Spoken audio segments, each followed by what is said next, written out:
Welcome again, guys, to Select Art. Here is a video on how to draw the braids of the hair.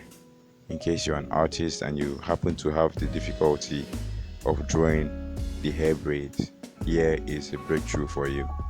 It's a very simple thing to do. It's a very simple process. Now you can see this the layout of my materials.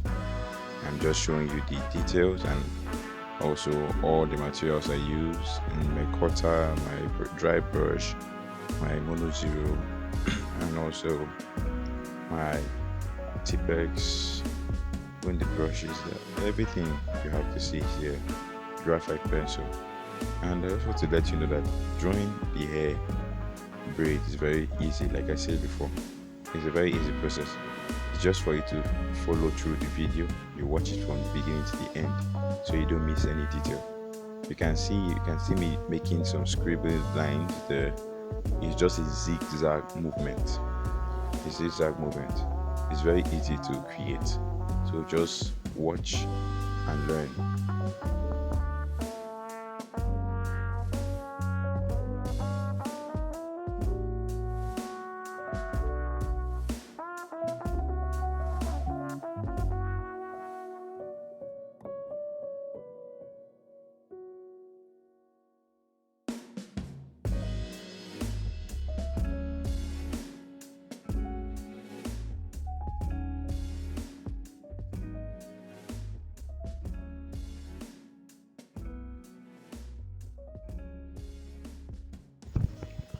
So looking at this now, you see that I have finally been able to bring out the sketch, and you can see the finished process of the sketch work, the rough work.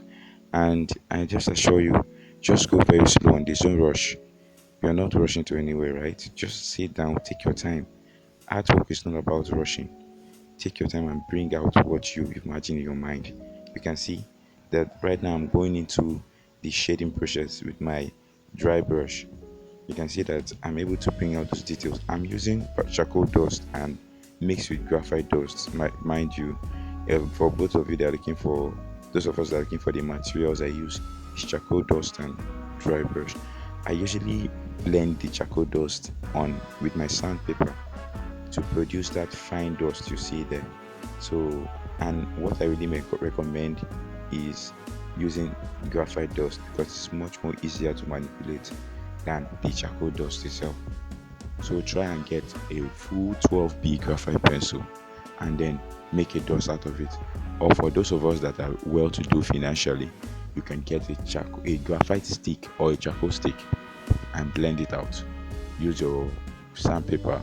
You can merge your sandpaper to acrylic plastic and get a very fine dust out of it. You can see that's what I'm working on right now. So even with this, I still had to go to the point of bringing out my sketch more because I noticed that as I began to use the dust, my sketch began to disappear.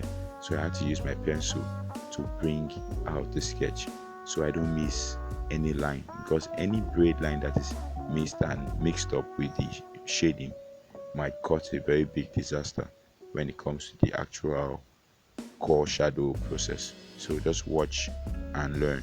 Watch and learn. Remember, pay attention to details. They still led with some process before we can get to the final dome of the video.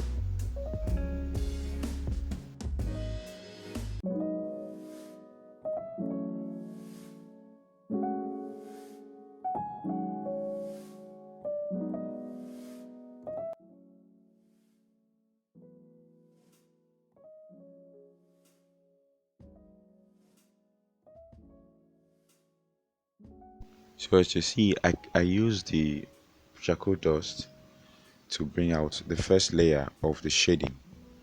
Now this is called dry brush process. So it's a process whereby you use the brush instead of using it with a paint or a liquid paint. You use the brush with the dust of your charcoal, the fine dust of your charcoal, and you're able to bring out a nice tone at the beginning point of the layering of your shading.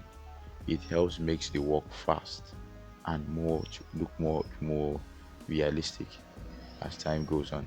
So you can see that I have begun with that, and as soon as I'm done with that, I brighten up my lines again to be sure of where I could get the core shadows from.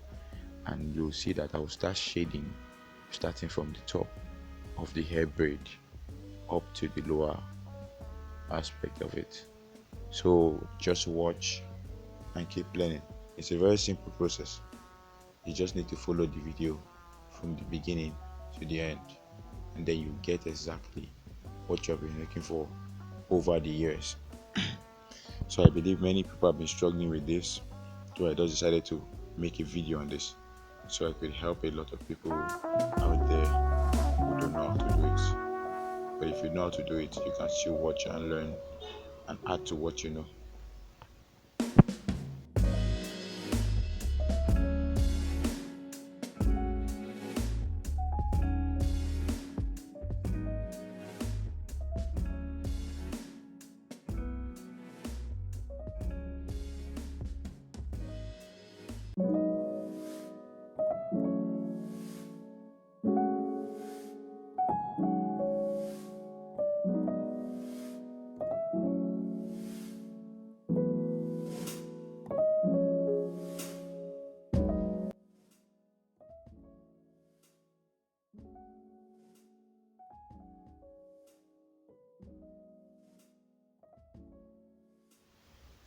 So this is where we begin the applying of the core shadow, like I already started.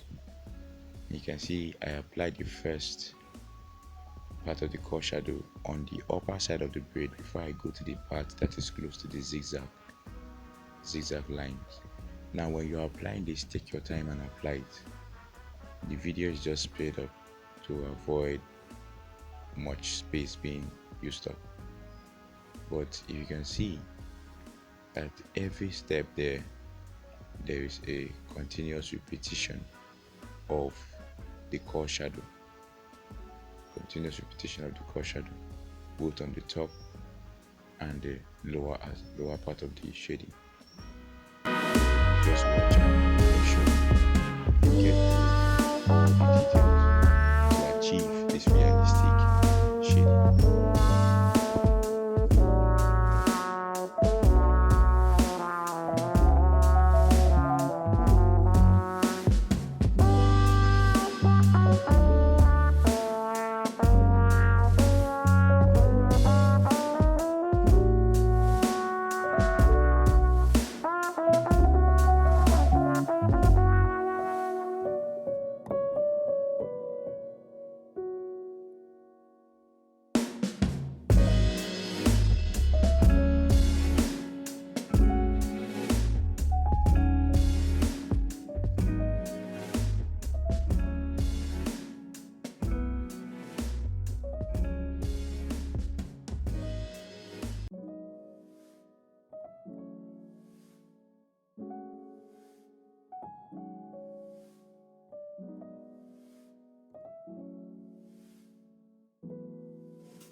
So you can see that this is now the part where we begin to make use of the ultimate material, or Monozero Tombow.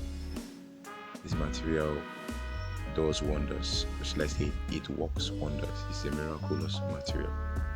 You can see that I'm able to bring out the highlights on the hair, which has brought out a very fine effect on the detail point. It's the point where we bring out some detailing, and you can see that it's really bringing out some realistic look on the hair braid. You can watch very carefully and you observe how the hair braid begins to come out looking very realistic. And I also like the outcome. I like the way it goes, the little lines or the highlights that are glittering out of the braids with some realistic hair strings, which I'm able to use the Tombow Monozero to achieve. You can see, looking very nice, right? Really, really like it. Then I had to add some little highlight too with my graphite pencil. And with this, I believe you'll be able to learn how to draw the braid of a hair very easily. And I believe this has given an answer to the problems many people do experience while trying to draw the braid of a hair. So thanks for watching, and consequently I'll be seeing you in my next video. So subscribe for more, and you get more lectures and more tutorial content like this, where you will learn how to draw things that even your mind would never imagine you'll be able to draw. Stay tuned. Thank you.